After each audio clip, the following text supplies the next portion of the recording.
Yes, many thanks to you wherever you're watching in from. Latest news, latest updates, consider subscribing and also smashing that notification button so as you're notified whenever we have any update. Yes, a section of Ugandans living in Europe have slammed the European Union Parliament to respect Uganda's sovereignty, but also to stop being biased while discussing democracy and other aspects in the East African country. Responding to the EU Parliament's 19 resolution taking stock of human rights violation in Uganda in the period before, during and after the 2021 general elections, a group of 5 Ugandans, including Titus Seruga in Belgium, Lilian Ikulumet in Germany, Michael Lwanga, German, Elizabeth Byekwaso, Netherlands, and Chelsea Paige, Netherlands, say they were saddened by the recommendations.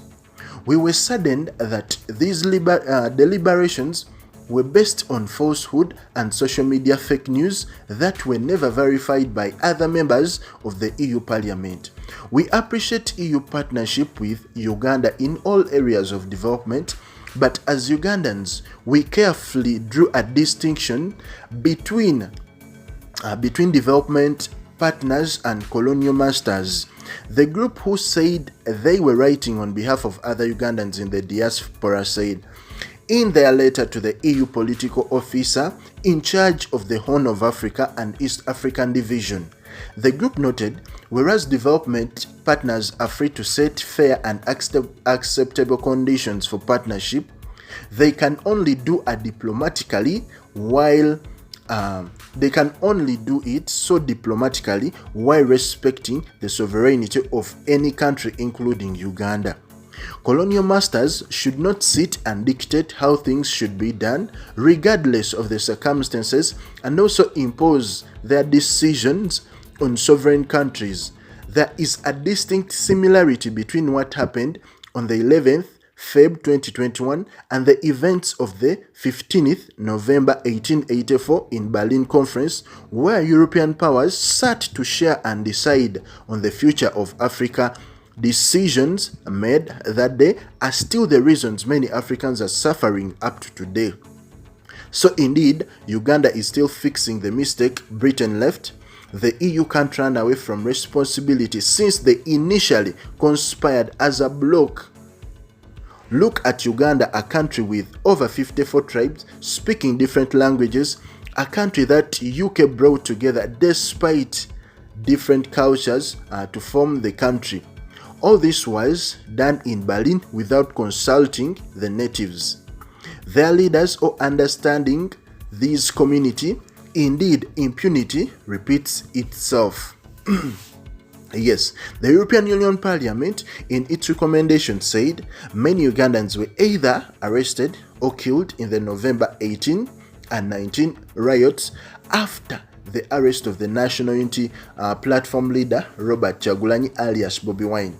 The EU Parliament consequently called for sanctions against individuals and organizations responsible for human rights violation in Uganda, especially those meted out on opposition politicians led by Bobi Wine in the just concluded elections. However, in their response, the Ugandans in Europe said despite the different tribes that Uganda has, the country has been kept together for many years, noting that sectarian sentiments have, however, increased of late and are being supported by the West. Mentioning a number of social media accounts and bloggers in Europe and the US supporting Kyagulanyi, the group said these have made it a habit to preach sectarian sentiments in their bid to defend Kyagulanyi.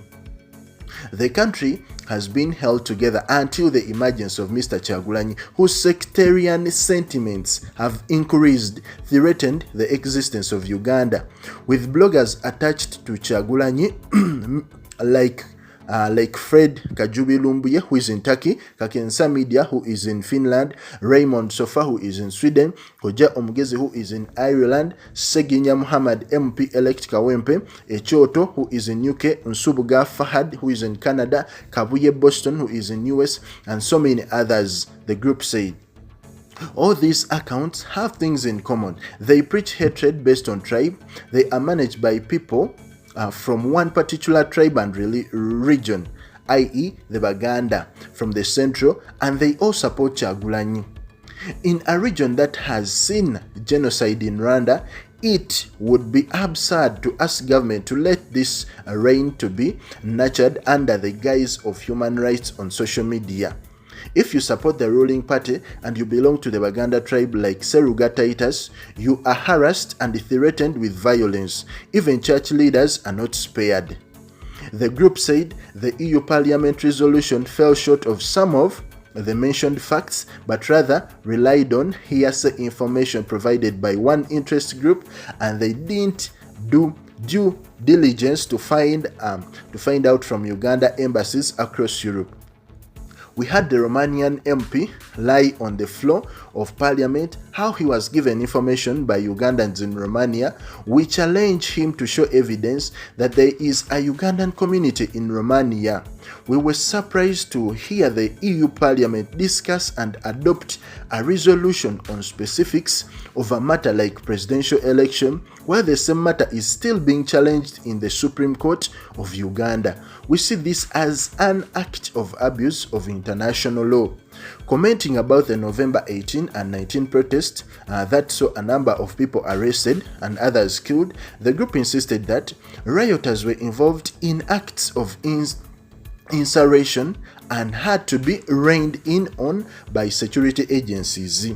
The EU Parliament talks about violence in Ugandan's elections and looks at the security forces without acknowledging the contribution made by NUP supporters to this violence. To us, this shows no goodwill in settling the matter on the part of EU Parliament. We are looking at the promotion of our common values as we grow our democracy. We hope you appreciate and receive our engagement in good faith, because our intention is to provide a much balanced view of Uganda. Wow. Many thanks to you wherever you've been watching in from.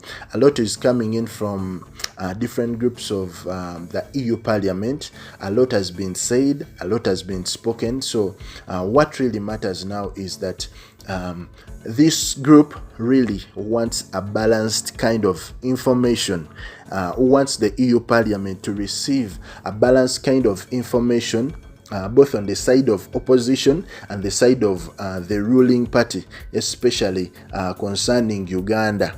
Rather, these guys have already said that according to the sanctions imposed by the EU to the government of Uganda and its bodies, it seems EU followed the hearsay words, false information from bloggers, especially bloggers supporting Kyagulanyi, and that is where it landed on to make its own decisions, which were really false according to this group. Anyway, many thanks to you wherever you're watching in from. Kindly consider subscribing and also hitting the notification button.